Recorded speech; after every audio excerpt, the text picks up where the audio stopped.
এই যে তোমরা টাইগার খাও কেন, স্পিড খাও কেন, এগুলোর মধ্যে অ্যালকোহল নাই? দিব্যি বাচ্চাদেরকে এগুলো খাওয়াচ্ছে অনেকে, দেখা যায়।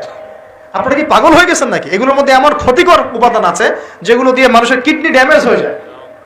দিব্যি রোজার মাসে রমজান রোজা খুলেই একেবারে সিগারেট হাতে নিয়ে একদম এগুলো খাওয়া শুরু করতো। এগুলোর মধ্যে মাদকদ্রব্য আছে। যে পানীয়র মধ্যে যাররা পরিমাণ মাদকদ্রব্য থাকবে সেটাও মাদক, মনে রাখবেন। স্মোক করো, স্মোকটাকে অনেকে মাদক মনে করে না, তাই না?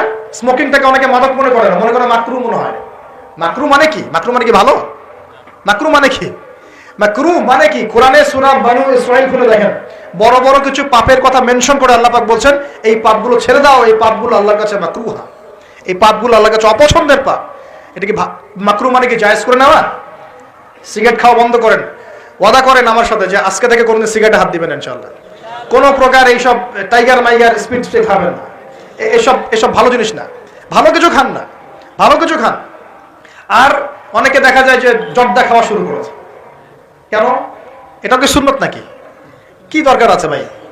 এতটুকু খাইলে হয়তো নেশা হয় না, বুঝলাম। এতগুলো জর্দা একবারে খান দেখি, খাওয়া যাবে?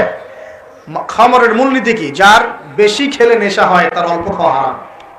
মনে করেন এখানে যতটুকু পানি আছে, এতটুকু খেলে, এতটুকু মাদক খেলে কারো নেশা হচ্ছে না, কিন্তু এতটুকু খেলে নেশা হচ্ছে। তার মানে কি এতটুকু খাওয়া জায়েজ, এতটুকু খাওয়া হারাম, নাকি পুরোটাই হারাম? এটা বোঝার জন্য কি মুফতি হওয়ার দরকার আছে? আপনি বুঝতে পারছেন। অতএব এই যাবতীয় মাদক দ্রব্য থেকে দূরে থাকতে হবে, না হলে ভূমিকম্প আসবে। কিন্তু ভূমিকম্প আসবে। আর মাদক দ্রব্য নিয়ন্ত্রণ অধিদপ্তর দিয়ে শুধু মাদক নিয়ন্ত্রণ করা যাবে না। মানুষের ঈমান আকীদার পরিবর্তন দরকার। মানুষের মধ্যে আল্লাহর ভীতি জাগ্রত করতে হবে, তাহলে মানুষ অটোমেটিক মাদক ছেড়ে দিবে ইনশাআল্লাহ।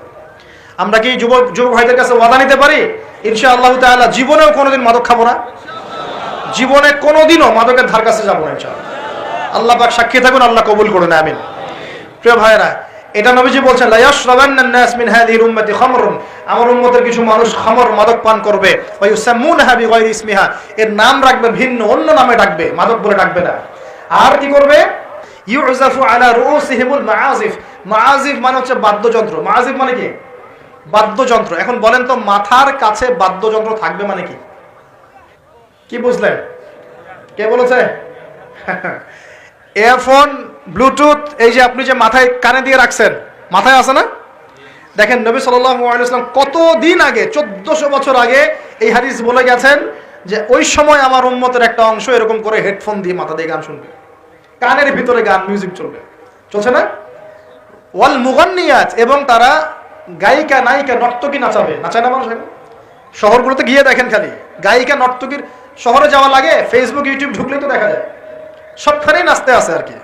মেয়েদেরকে নিয়ে আমি কালকে লেকচার দিব ইনশাআল্লাহ। ওদেরকে অনেক কিছু বলার আছে, আমার অনেক কিছু বলার আছে। কারণ সমাজের একটা বড় ক্ষতি হচ্ছে এদের কারণে, সমাজের একটা বিশাল ক্ষতি হচ্ছে বেপর্দা মেয়ের কারণে। বহু দিনদার পরেজগার যুবক পর্যন্ত ঈমান হারাচ্ছে এদের কারণে।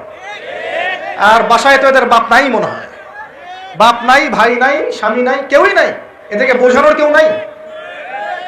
অনেক দিনদার ছেলে পর্যন্ত এদের ফিতনায় দিন হারিয়ে ফেলছে। আর এখন কিছু কিছু ওয়াইজ বের হয়েছে, প্রেম বিশেষজ্ঞ, মানে বসে বসে প্রেমের আলাপ করতে পারলে বাঁচে। আর এগুলো নিয়ে ট্রল করতে করতে ভাইরাল সব ইউটিউব, ফেসবুক, চুলকি সুরসুরি আলাপ করতে ভালো লাগে। এখানে এই হারাম সম্পর্কের ভিত্তি ঘুরাই দিতে হবে। আমি বারবার বলি তোমাদেরকে যে একটা হালাল রিজিকের সোর্স তৈরি করো, তাড়াতাড়ি বিয়ে করে ফেলো। বিয়ে ছাড়া যৌন চাহিদা, লজ্জাস্থানের হেফাজত, এগুলো করার কোনো বিকল্প কোনো পথ নাই। বিকল্প